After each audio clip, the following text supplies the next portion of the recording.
Shalom, family. Shalom. Welcome to another new moon, which signifies the beginning of a new month according to Yahweh's calendar, not according to Enoch's calendar, the Julian calendar, or the Gregorian calendar. This is the beginning of a new month according to what Yahweh has set forth. This evening's class is entitled The Debt Collector. The Debt Collector. Most people know what bills they have to pay every month. Some pay their bills in full, while others may take partial payments or make partial payments. But the one thing is understood is that once you fall behind in payments, it's hard to catch up, causing one to fall further into debt. Most of our bills come by way of services received, but not yet paid for. I don't know if anybody really understands that. That you're paying for something that's already been done for you.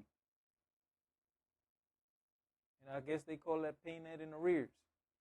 So when you pay your light bill, you're paying for the month that you already gone through and used the service. So you're indebted for service that you've already used. I don't think any of us truly know how much we are in debt to our Creator. So as we go through some of these circumstances and situations, or stories as some people like to call them, let's examine ourselves and the grace that we've gone through, and maybe we can calculate where our debt is at. Let's begin at Exodus chapter 1, and we're going to read verses 22 through chapter 2 and verse 10. Exodus chapter 1, starting at verse 22 through chapter 2 and verse 10.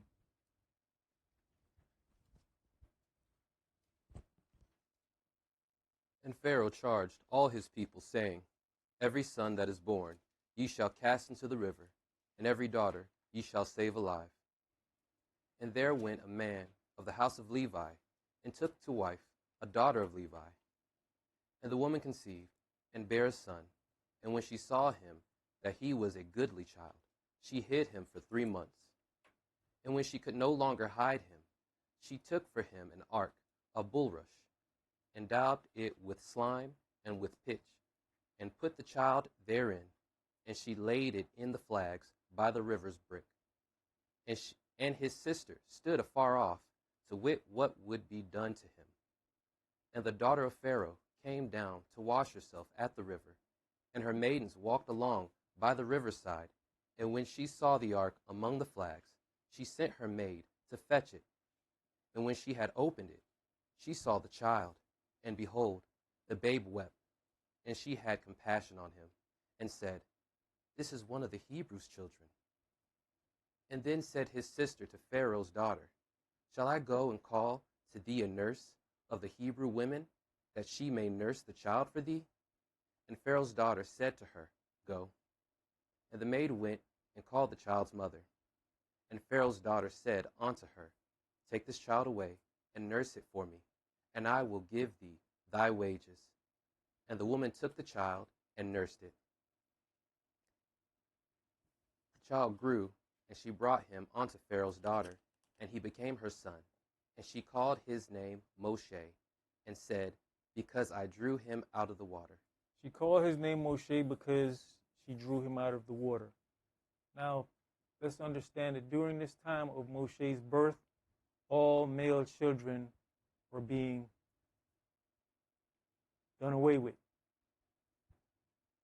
They were getting rid of all the male children. That means Moshe was not supposed to survive. Let's go to Exodus chapter 4. And we're going to read verses 10 through 17. Even when Pharaoh's daughter found him, it says she had compassion on him. So that means she also saved his life. That means she went against what her father had put forth. Exodus chapter 4, and we're going to read verses 10 through 17. And Moshe said unto Yahweh, O my master, I am not eloquent, neither heretofore, nor since thou hast spoken unto thy servant, but I am slow of speech, and of a slow tongue. And Yahweh said unto him, Who hath made man's mouth?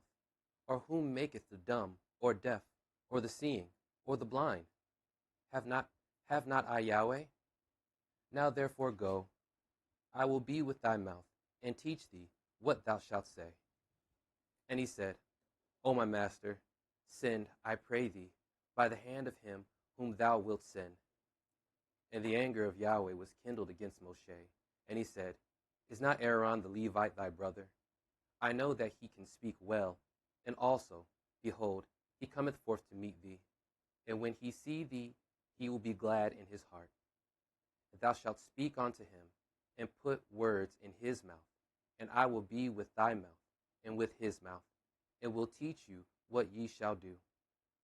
And he shall be thy spokesman unto the people, and he shall be, even he shall be to thee instead of a mouth, and thou shalt be to him instead a God. And thou shalt take this rod in thine hand, wherewith thou shalt do signs. So it says, and the anger of Yahweh was kindled against Moshe. Yahweh had all rights to be angry. Moshe's in debt to Yahweh, and he don't know it. Moshe was supposed to be gone. We just read the grace, the mercy that was shown to him. You're already indebted to me. What's all these excuses that you're making? He's talking about Iran. During Iran's time, they weren't doing away with the boy children. They weren't doing away with the men children. Moshe came in already indebted to Yahweh. And like I stated before, we just read, the daughter of Pharaoh had compassion on him. That's Yahweh using someone to also move his servant to where his servant needs to be. That's why I say we need to reflect on our own lives and trials and tribulations. And maybe we can understand how indebted we are to our Creator. Let's go to Mark chapter 14. Because a lot of times we getting with this woe is me because we can't do this or we can't have that, or the trials and tribulations we're going through, and thinking it's so unfair. But who brought you to the point that you're currently at? Who allowed you to have what you have? And sometimes we're looking at materialistic things and not realizing your health and strength is the biggest blessing.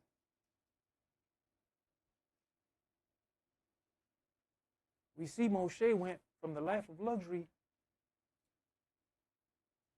to being on the run.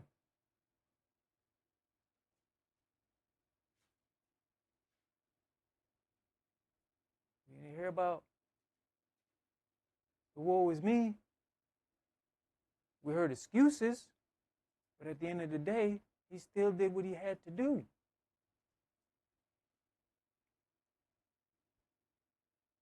We are in debt. Whatever you have to sit where you're at right now is the grace of Yah. But do you understand, or can you comprehend what's owed? Mark chapter 14, and we're going to start at verse 32.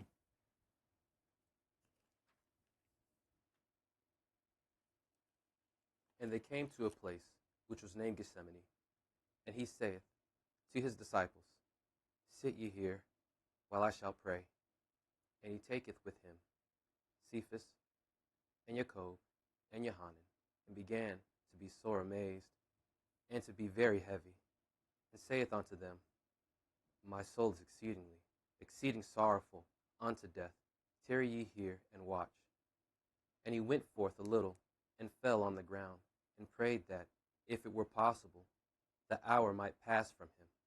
And he said, Abba, Father, all things are possible unto thee. Take away this cup from me. Nevertheless, not what I will, but what thou wilt. And he cometh and findeth them sleeping, and saith unto Simeon, Simeon, sleepest thou? Couldst not thou watch 1 hour?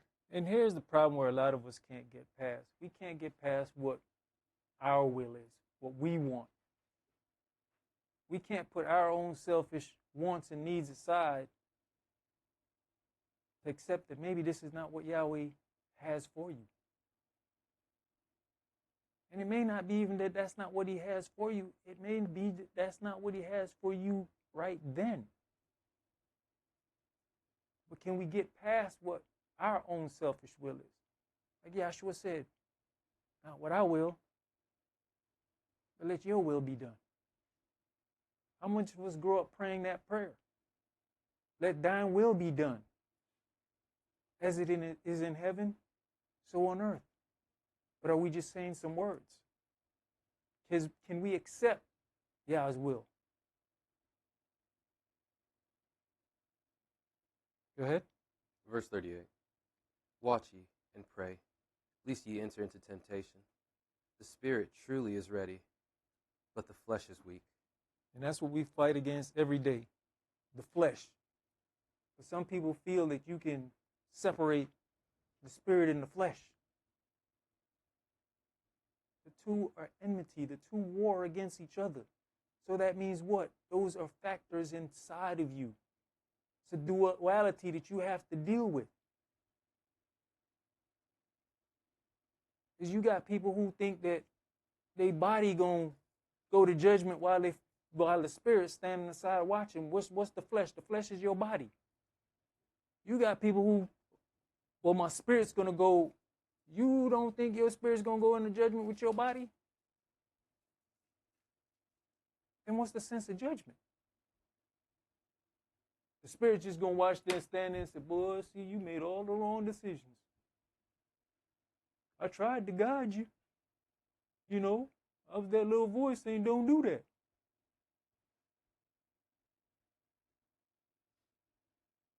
No, your whole body going into judgment. Go ahead. And again he went away and prayed and spake the same words. And when he returned, he found them asleep again, for their eyes were heavy. Neither was they what to answer, neither was they what to answer him. And he cometh the third time, and saith unto them, Sleep now, and take your rest. It is enough, the hour is come. Behold, the Son of Man is betrayed into the hands of sinners. Rise up, let us go. Lo, he hath betrayed me, and is at hand. So at this point, he's accepting of what his outcome is to be. It's not that he didn't already understand. He thought he could possibly by prayer have some adjustment made. He didn't get an answer. And by not getting an answer, he realized this is not going to change. But he also was in debt. There was a debt that had to be paid. This debt has to be paid. And if we don't understand what his debt was that had to be paid, let's go to Genesis chapter 1. We're going to start at verse 26.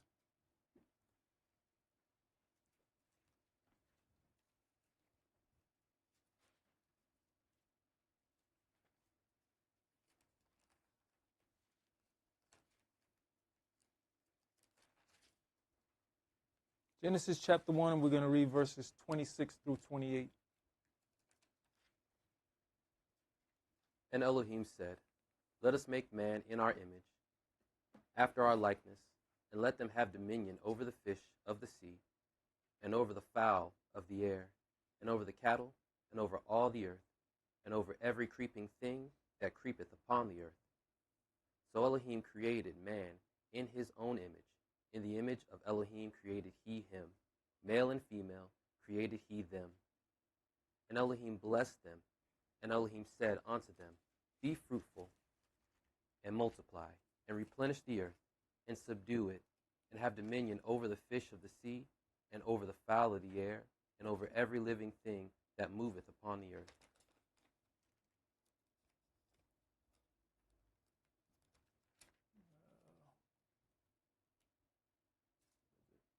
Yep. So it says, and have dominion over the fish of the sea, and over the fowl of the air, and over every living thing that moves upon the earth. So he gave man dominion over his creation, right? Elohim said, let us make man in our image. So Elohim created man in his own image. That's Yahshua. You created this. There's a debt that has to be paid. When you gave them dominion, you gave them power. Now they've messed up. And the only way to fix the mistake that they've made, the creature that you created and gave dominion over your stuff, this is the only way. This is the only way for payment to be made. So he was in debt, and he couldn't bypass paying his debt. The debt collector didn't answer. No, this debt must be paid. So, in our own actions, do we understand when we're creating unnecessary debt?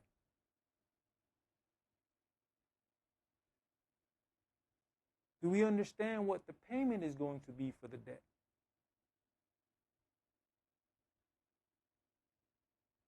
We also got to look at a simple situation of the lifespan of man was cut down because the debt that was going to be accrued, I don't think was going to be able to pay.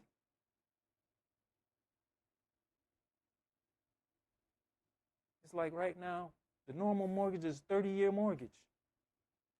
They've been talking about this new president talking about coming up with a 50-year mortgage. And who's going to pay that off? And what's the interest going to be on that? But I'm sure people are going to be happy to run out and get it. Man, we can stretch this payment out over 50 years. That's what we look at. But do you really want to stretch out the payment on some of the debt that you owe?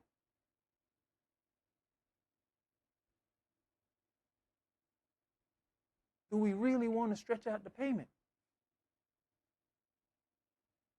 Because the interest on some of the loans is ridiculous.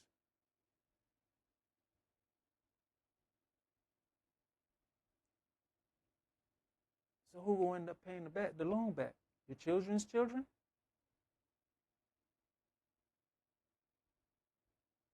Just things to consider. Let's go to Hebrews chapter 2.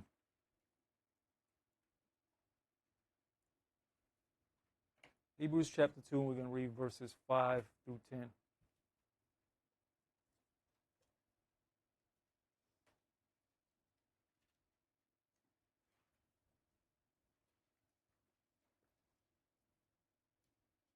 For unto the angels hath he put in subjection the world to come, whereof we speak.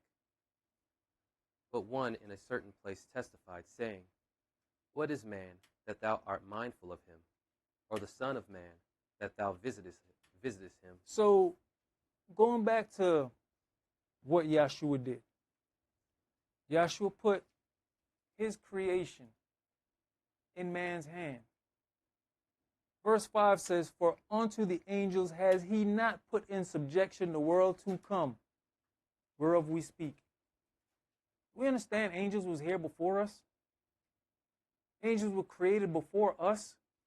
And then here comes this creation that is lower than the angels, but you give them dominion over your works?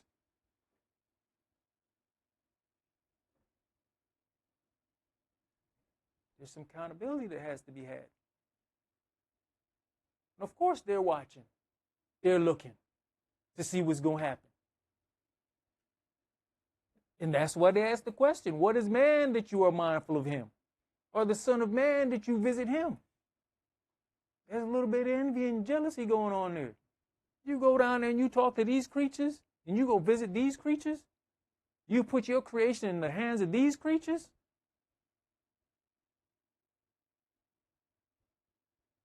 And also that question sounds like that would be a Lucifer question. Hey man, what's this little thing that you made down here? Why is this thing so special? So then you can understand, if that's a question coming from him, why he'd want to come down here and corrupt man.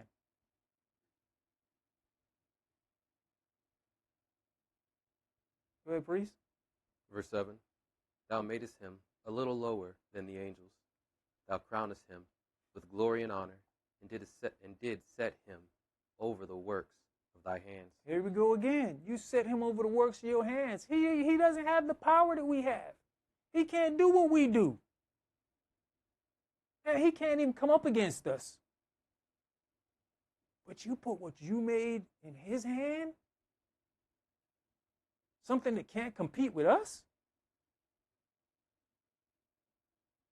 Man, what's really going on? So now when you see that this creature that you created go off kilter, which he played his part in helping them go off kilter, and you have to now pay the debt for the creation, and you want to say, is there any other way? No. There is no other way. Go ahead. Thou hast put all things in subjection under his feet.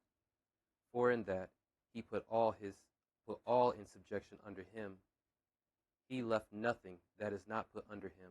But now we see not yet all things put under him. Do we understand the power that we were given? Do you understand the responsibility that was given to us? He put all things in subjection onto us. And how do we deal with it? How have we handled it?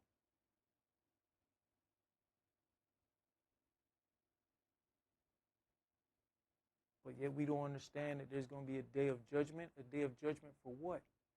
How you dealt with things. Collection day is coming.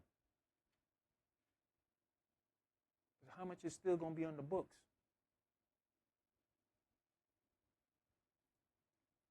Yohanan chapter. You want me to finish that? Go ahead. All right. Sorry. Verse 9. But we see Yahshua, who was made a little lower than the angels for the suffering of death, crowned with glory and honor, that he, by the grace of Elohim, should taste death for every man. For it became him, for whom are all things, and by whom are all things, in bringing many sons unto glory, to make the captain of their salvation perfect through sufferings. So now you understand his death, right? For it became him, for whom are all things, and by whom are all things. It was his responsibility. It was his creation. He had to taste of death for what he created. You're responsible for whatever you create, right? We've heard a saying, hey, the man who bring the bottle is responsible for what happened.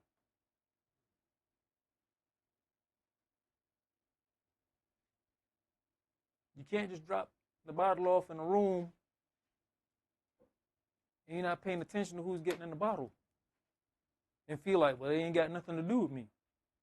I didn't know the kids was going to get into it. There's a level of responsibility. So now we get a little bit more understanding, we should have more understanding of why he got no answer. It's not that he didn't know there was going to be payment. He just wanted to know, hey man, is there any other way?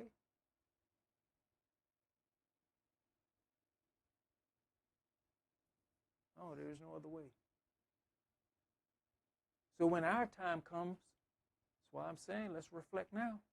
Let's not act ignorant of what we got on the books. Let's not act like we don't know what we've done.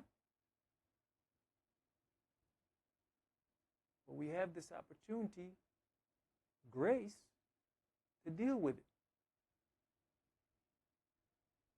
I heard today, somebody said to me when Yahshua said, go and sin no more, if she decided to go and continue doing what she was doing, there was grace. No, her grace ended at the moment when he said, go and sin no more.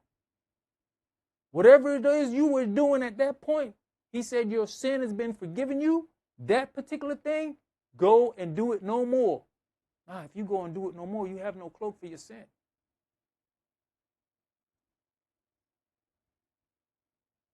But people feel that because we got grace, I can continue down this path even though it's been brought to my attention.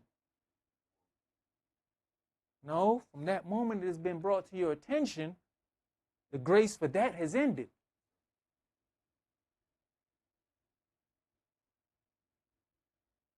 Because now you're sinning with knowledge.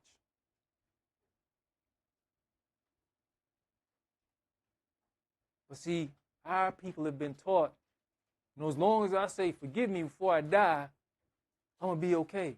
No, you're not. Not according to what I've read in the scriptures here.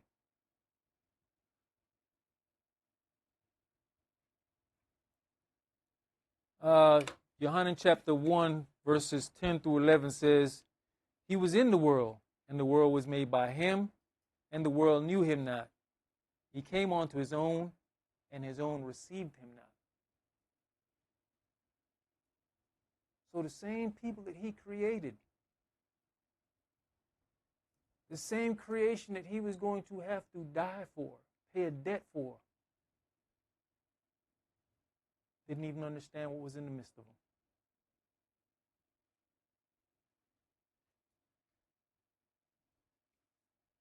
But to make it fair, Yahweh said what? No, you're going to have to go down there and be in flesh. So you can understand your creation. Standing here afar off from a godly position, you don't really understand this thing that you created. This thing goes through feeling hot. This thing goes through feeling cold. This thing goes through being pricked.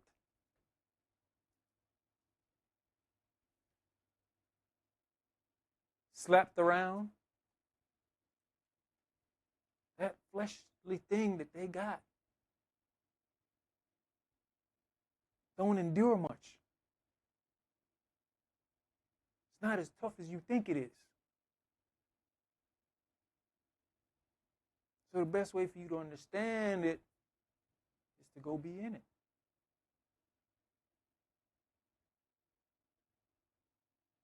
That's why the best parents are the ones who can remember what it's like as a child and still have compassion towards some of the things that children do, but still understanding that I'm now a parent and remember how I was guided by my parent. You know what it said? You know what we say? It didn't kill me. So even though I got compassion on you because I remember what it is to be a child, hey, it didn't kill me. It ain't going to kill you either. As a matter of fact, it's the thing that made me the man, and in our sister's part, the woman that I am today. So now I'm going to have to show you some tough love. Isn't that what Yahweh did? Now I'm going to have to show you some tough love. You got to deal with this. Sometimes our kids think we're wrong when they say something. We just look at them. And at some point, they understand the look is, no, I'm not going to repeat myself. I already told you what to do. I'm not going to repeat myself. Before I repeat myself, I'm going to go upside your head.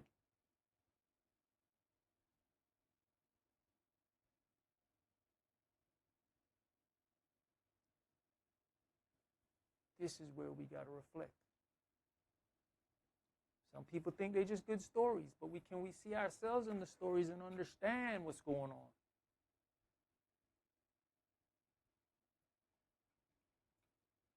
Priest, let's go to Mark chapter 14.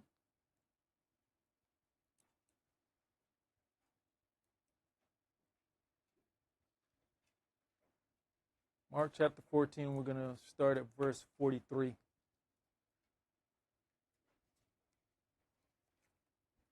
And immediately, while he yet spake, cometh Judas, one of the 12, and with him a great multitude with swords and staves, from the chief priests and the scribes, and the elders.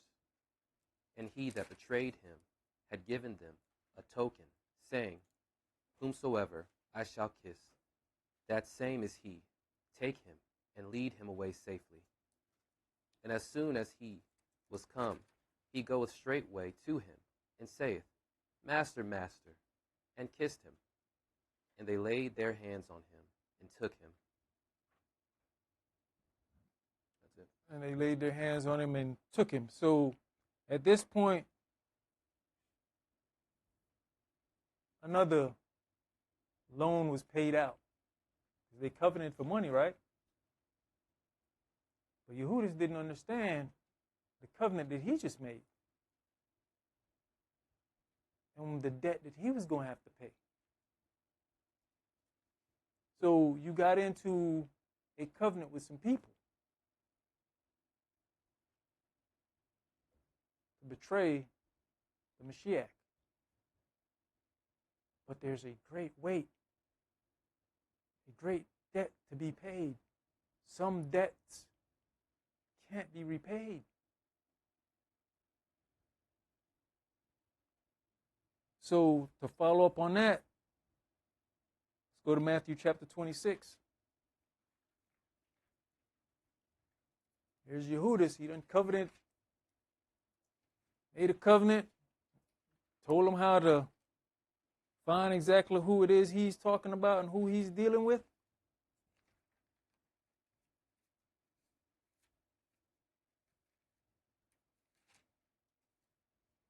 Matthew chapter 26 and start at verse 14, please. And then one of the 12, called Judas Iscariot, went unto the chief priests, and said unto them, What will you give me?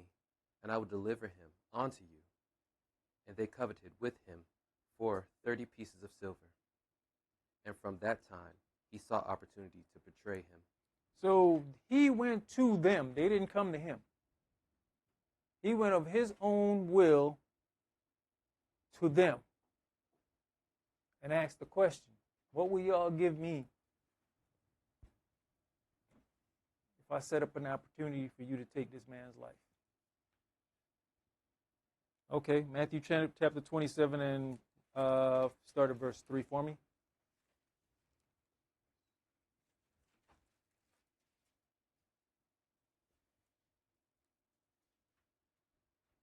Then Judas, which had betrayed him, when he saw that he was condemned, repented himself, and brought again the 30 pieces of silver to the chief priests and elders, saying, I have sinned, in that I have betrayed the innocent blood. And they said, What is that to us? See that you to that.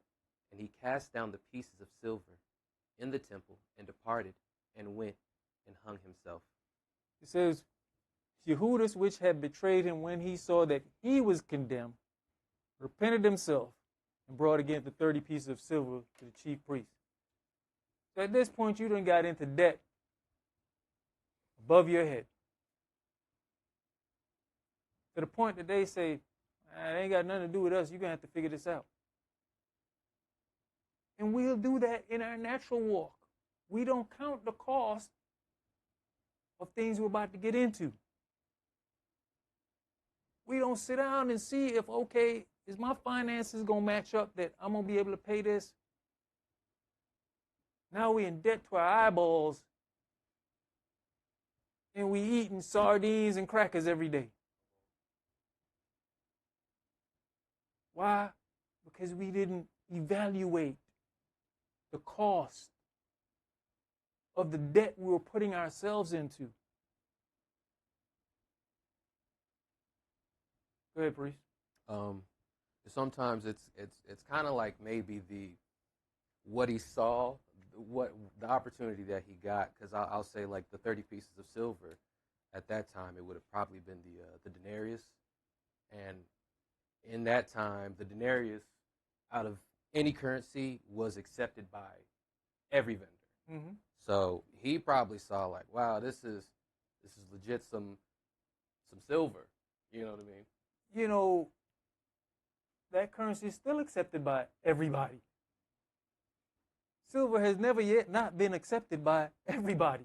But I'll say this, because after a point, this is after the time of Yahshua, the denarius does decrease in value because they mix other metals in it. So, hey, where back in the day they say, hey, this is the denarius, we accept it, things came into question later on.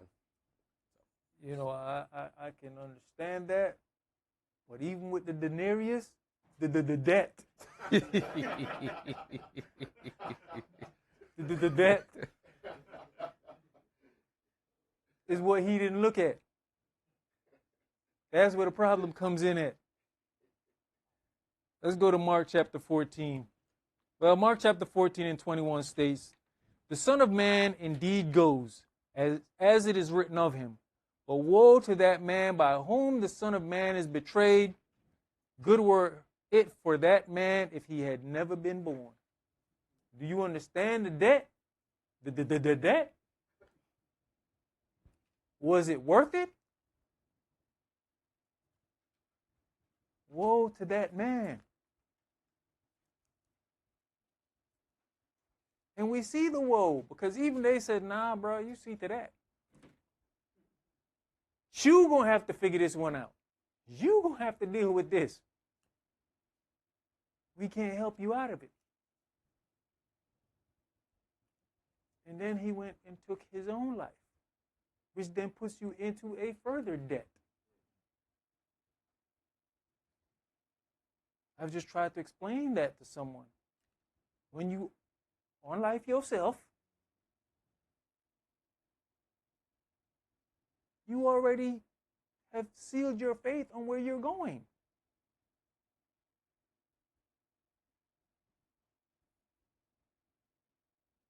Man sealed his faith even worse. Yahshua already said, woe to that man, so that means, hey, don't look good, don't look good. And maybe he understood, because it was said in his presence. Don't look good. There's no coming back. And that's what them priests are now, bro. Whether we believe it's the Messiah or not, hey, man, you're going to have to deal with that. But isn't that the situation? Every debt we get ourselves into, you have to deal with it. Now, personal touch of story. We don't understand that. Years ago, young and dumb, I bought a vehicle. When I bought that vehicle, the other vehicle I had valued more than that vehicle. Okay? So I traded the vehicle that already valued more than that vehicle for that vehicle. You know what that does then? If you don't understand, it's called something upside down. Because I still owed on the other vehicle. So I'm now upside down because I traded in something that's more valuable than what I took out. Okay? Some years, made some payments, decide, you know what? I don't need this vehicle. I ain't going to keep doing this. Did a voluntary repo. A lot of times the banks use fancy words, voluntary repo, but there's little lines that we don't understand. They said something to me when I was doing the voluntary repo, but I wasn't really paying attention. We young and dumb. Credit good. Hey, making money. Well, something said in the bank that day, we're going to send the car out to auction. And whatever the car sell for will go towards the loan, but whatever doesn't satisfy the loan, you still owe. So you know what? As I get older and wiser, I realize it don't matter to them what the car sold for. If somebody at the auction say $1 sold, because you know what? He's still on hook for $19,999.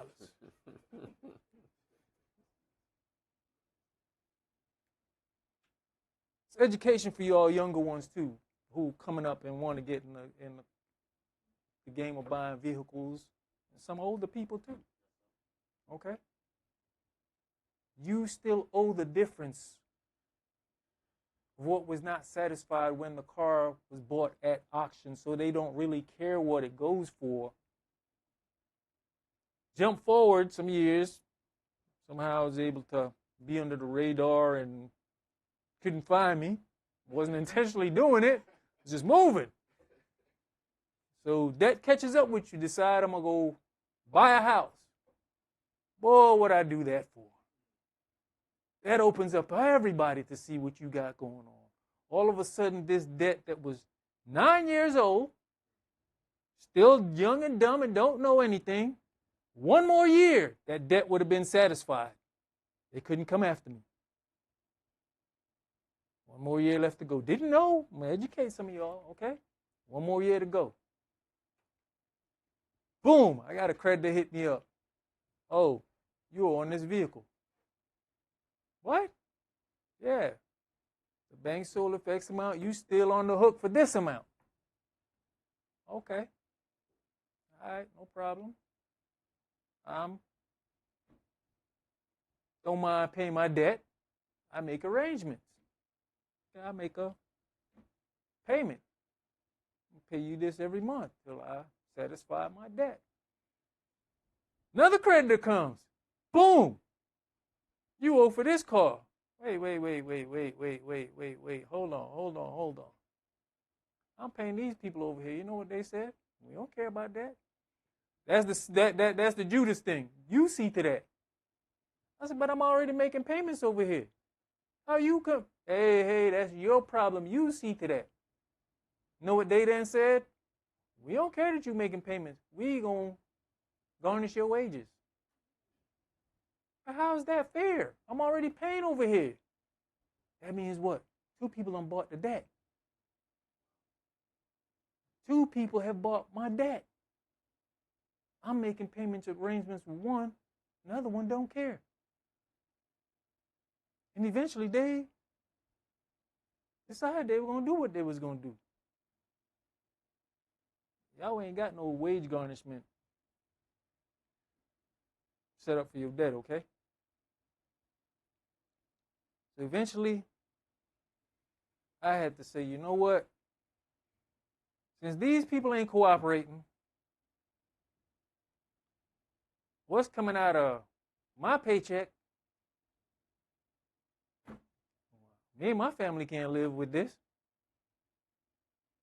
But you know they got them attorneys that'll help you out and stuff like that. Let's understand why we talk about the attorneys. The only attorney we got is Yeshua. Okay? So let's hope that your paperwork is in order, that he want to represent you. All right? So attorneys come in. I watch and I see the papers coming in because everybody know your business. Start getting all these letters from different attorneys. You see that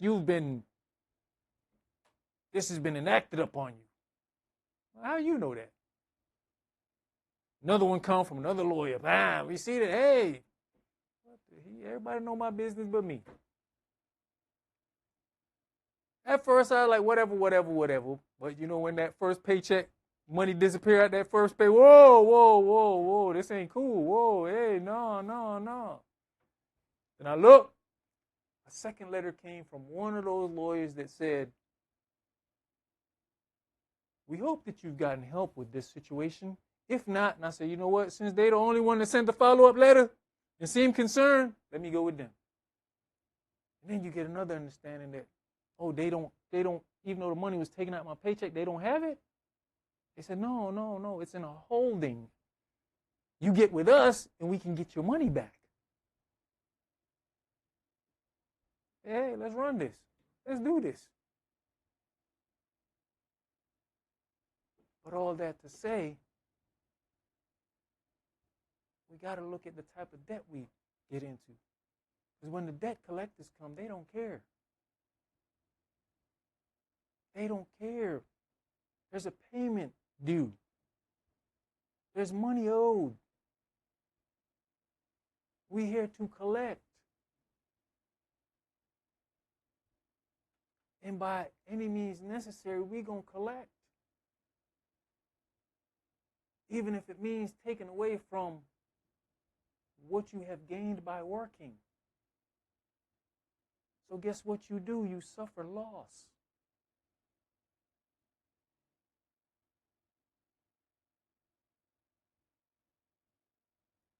Same thing on this road. But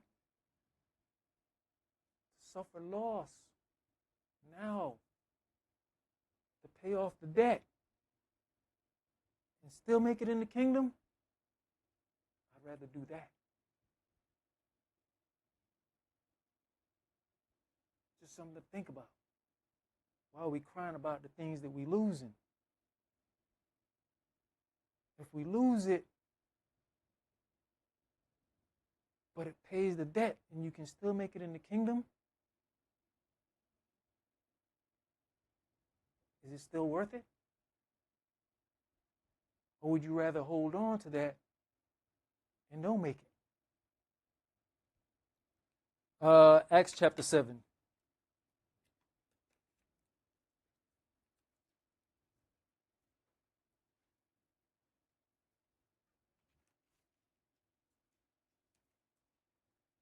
At the end of the story, I was granted chapter 7.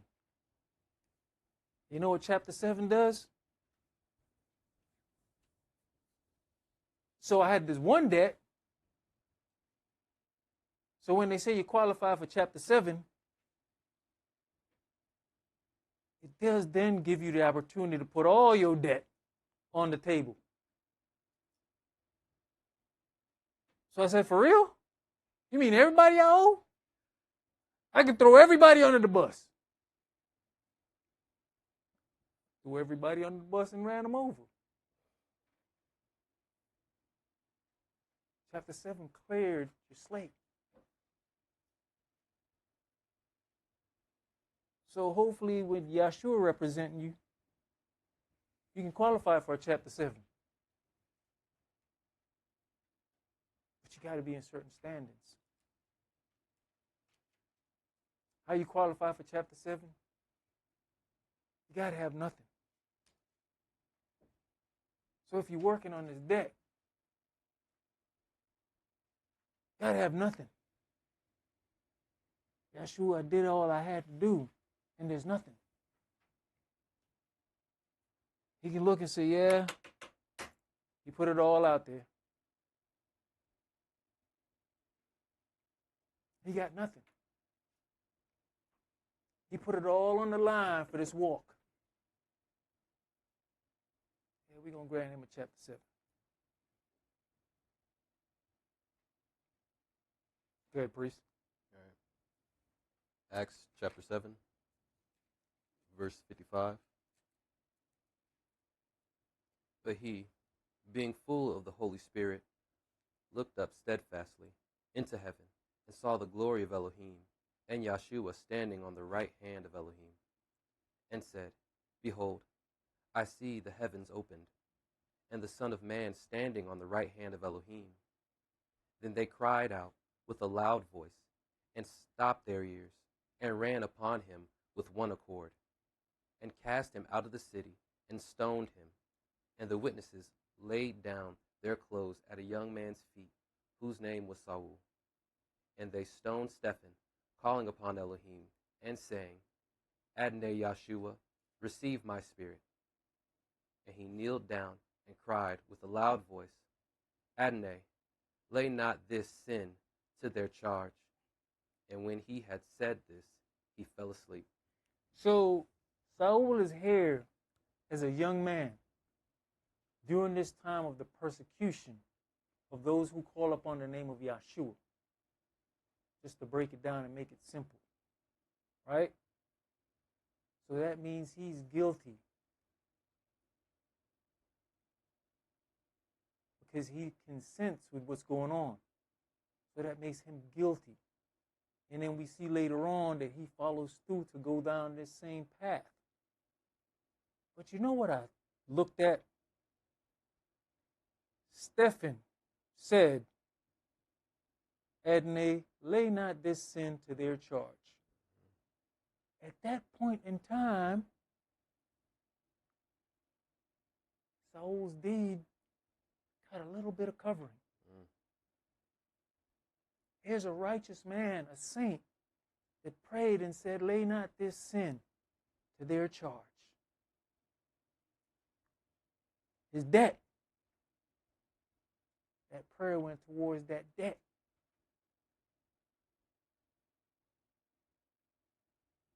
I found it interesting when I saw that. Let's go to Acts chapter 9.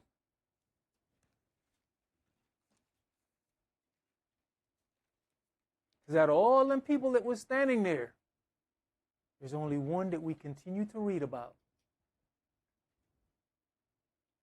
that made a change and made a difference. Acts chapter 9 and start at verse 1, please. And Saul, yet breathing out threatenings and slaughter against the disciples of the Adonai, went unto the high priest, and desired of him letters to Damascus to the synagogues, that if he found any of this way, whether they were men or women, he might bring them bound unto Jerusalem. And as he journeyed, he came near Damascus, and suddenly there shined round about him a light from heaven. And he fell to the earth, and heard a voice saying unto him, Saul, Saul, why persecute you me? And he said, Who art thou, Adonai? And the Adonai said, I am Yeshua, whom you persecutest. It is hard for thee to kick against the pricks. And he, trembling and astonished, said, Adonai, what wilt thou have me to do? And the Adonai said unto him, Arise and go into the city, and it shall be told thee what thou must do. And the men which journeyed with him stood speechless, hearing a voice, but seeing no man. And Saul arose from the earth, and when his eyes were opened, he saw no man, but they led him by the hand, and brought him into Damascus. And he was there 3 days without sight, neither did eat nor drink. And there was a certain disciple at Damascus, named Ananias, and to him said the Adonai in a vision, Ananias. And he said, Behold, I am here, Adonai. And the Adonai said unto him, Arise, and go into the street which is called Straight, and inquire in the house of Judas for one named Saul of Tarshish. For behold, he prayeth, and hath seen in a vision a man named Ananias coming in, and putting his hands on him, that he might receive his sight. Then Ananias answered the Adonai, I have heard by many of this man how much evil he hath done to thy saints at Jerusalem. And here he hath authority from the chief priests to bind all that call on thy name. But the Adonai said unto him, Go thy way, for he is a chosen vessel unto me, to bear my name before the Gentiles and kings and the children of Israel. For I will show him how great things he must suffer for my name's sake. Verse 16, for I will show him how great things he must suffer for my name's sake. Jump back up to the end of verse 13. I have heard by many of this man how much evil he has done to your saints at Jerusalem. How much evil he has done. I will show him how great things he must suffer for my name's sake. How much evil he's done, and how much he must suffer for my great name's sake. You got a debt that needs to be paid. Hey, man, this man has a debt to be paid, and you're not going to get in the way. Go do your job. Can you read the definition for debt for me, please, priest? All right. Mashal from H5383, a loan, by implication, interest on a debt, exaction, usury. Which is also interest. Now it says a loan, right? This body and breath is on loan to us, and the things we do in it accounts for the type of debt we rack up. We ever consider that? It's a loan. And I talked about it earlier. Man's lifespan was cut down. Why? Because the kind of debt you was going to accrue in 99 years, would you be able to pay the interest on it? So guess what? Yahweh did us solid by cutting down the time frame.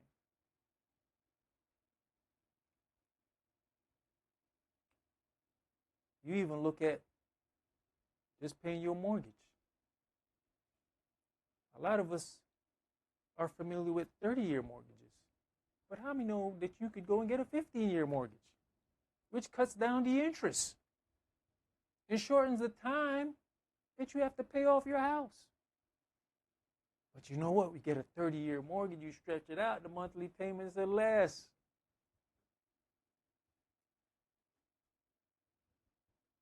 But when it comes to our debt, do we really have that type of time? Can we really stretch it out like that?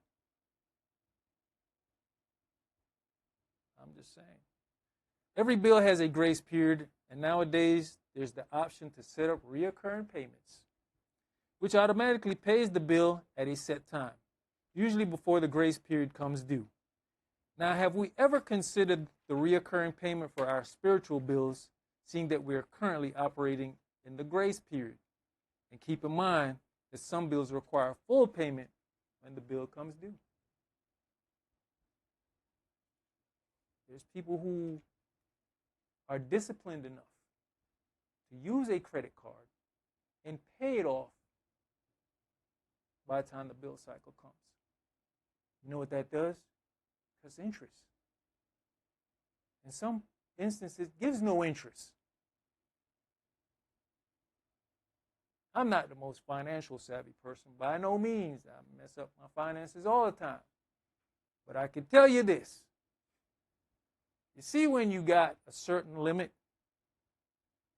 and you're paid off before the month is due, completely off, you know what they do? Do you know what they do after that? They raise the limit. So you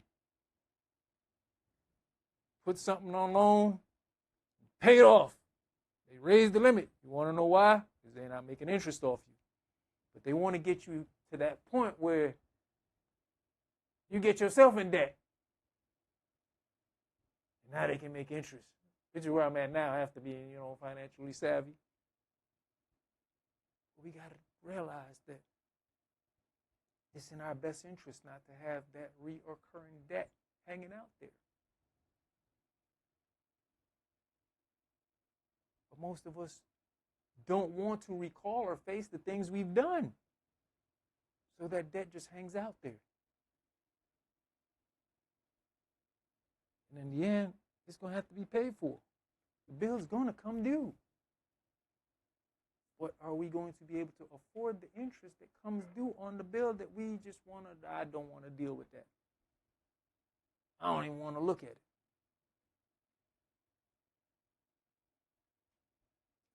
There's stuff in place, man, that helps some people and makes others lazy. They got this thing now, what they call paperless billing. Paperless billing don't work for me because I don't check emails and stuff like that. So one day I get a letter. You don't pay this by this, it's going to be cut off. How did that get late? Oh, the paperless billing stuff keep coming and I keep forgetting. So now guess what? Whereas if I kept getting my paper bill, I'd pay 1 month. By the time you get the cutoff notice, it's about 3 months late. So now you got to come up with that and pay that bill all at once. I think that's how some of us deal with the paperless billing. Because we don't want to see it in front of us. It's only going to get you in worse trouble. Let's go to Luke chapter 16.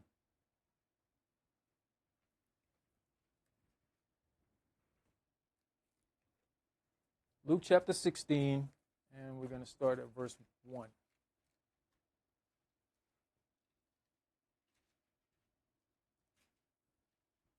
And he said also unto his disciples, Luke chapter 16.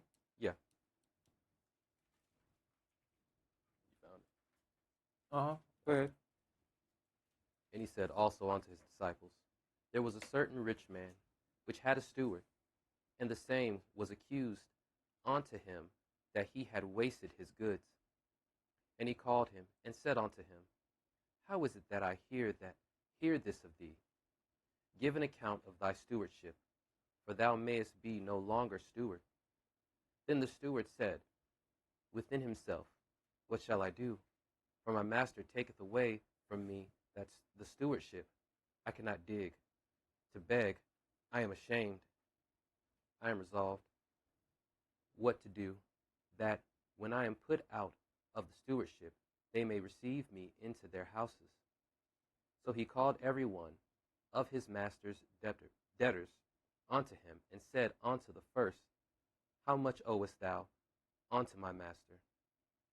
And he said, 100 measures of oil. And he said unto him, Take thy bill, and sit down quickly, and write 50. Then said he to another, And how much owest thou? And he said, 100 measure of wheat. And he said unto him, Take thy bill, and write 80. Now, a lot of times when we look at this story, we're focusing on the steward and what's about to come to him. But let's look at the debtors. If you look at the situation of what he has done, we also go through those things. If you've ever really dealt with debt and the debt collector, there was a negotiation made to lower the debt owed. That happens to this day. But most of the times when we read the story, we're just looking at the steward and what's going to happen to the steward. But look what happened with the debtors. There was a debt agreement made for the debt to be paid at a lower value.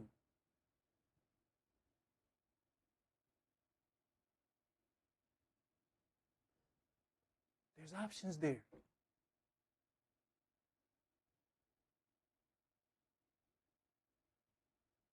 If you can get the opportunity for your debt to be done away with at a lower cost,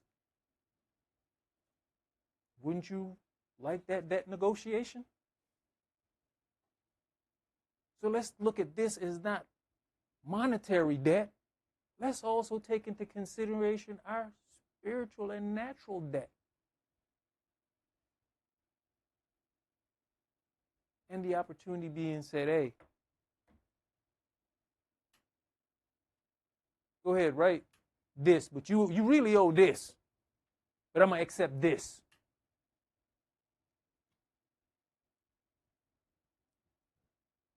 And I'm going to show you how the accepting of that negotiation goes. We've all sinned. The wages of sin is what?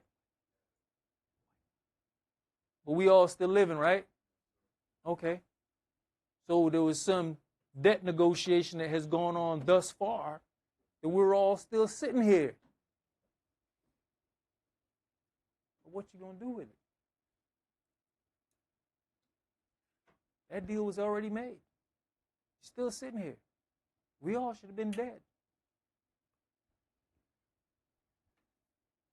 Debt settlement is the process of negotiating with your lenders to pay off your debt for a lower amount, allowing you to reduce your debt. During the grace period, let's take advantage of debt consolidation, which gives us the opportunity to put a little something on the books for all debts. Instead of just ignoring it, let's put something on the books. That way, you ain't got this big bill at the end. Let's hear the conclusion of this matter. Let's go to Ecclesiastes chapter 11. We're going to read verses 5 through 9.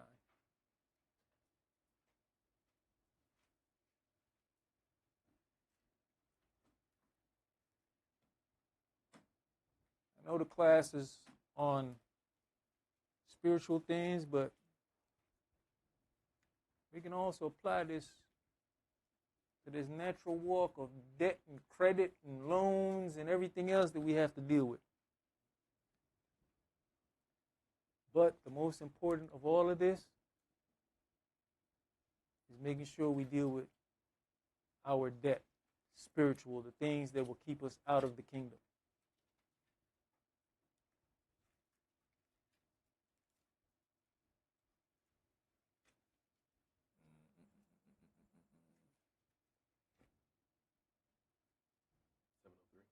Thank you, sir.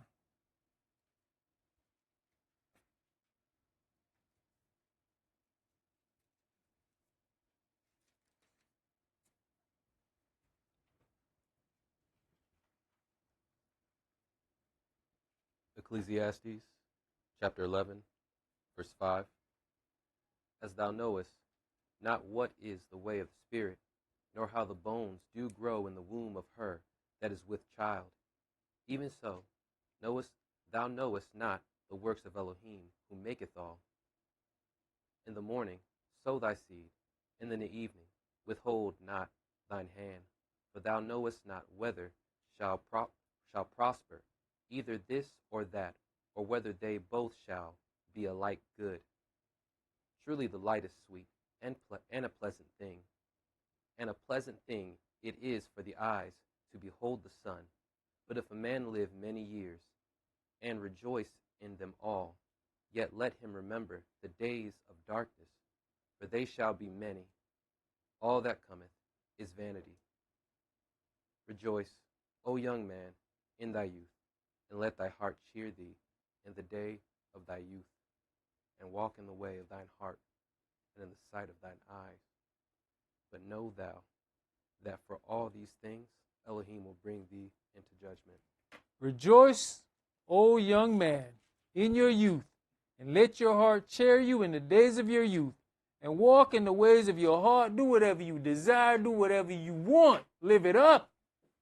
Love it. And in the sight of your eyes, but know you that for all these things Elohim will bring you into judgment.